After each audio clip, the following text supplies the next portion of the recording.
For our last measure of central tendency, we're going to look at the mode, where the mode is just the most common value in the data set. So if we're thinking about our height data one more time, we would look at this and see that both 44 and 46 occur twice, which is more often than anything else.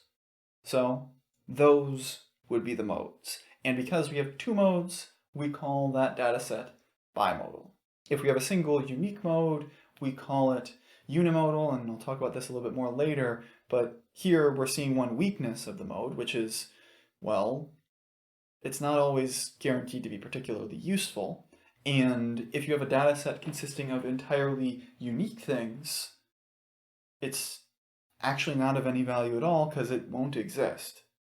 But, on the other hand, the mode works for data sets that you can't use other measures of central tendency for, because thinking back to what I talked about in 2.1, if you have data that's already categorical, like the ice cream flavors, you can identify a most common qualitative data point.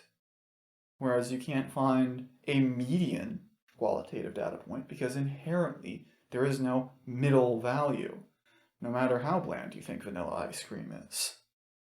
But, point is, we can talk about things for the mode that we can't with other measures of central tendency, and to see this, let's look at a quick example, where here we have that at a political debate, a sample of audience members were asked to name their party affiliation, with the response given in the distribution below, where what we want to do is find the mode of the responses.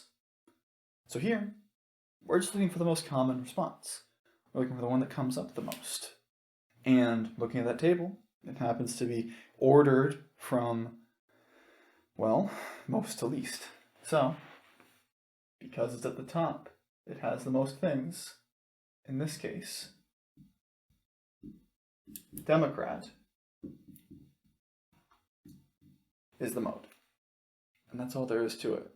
Not really any computation to finding a mode. You just look for the most common.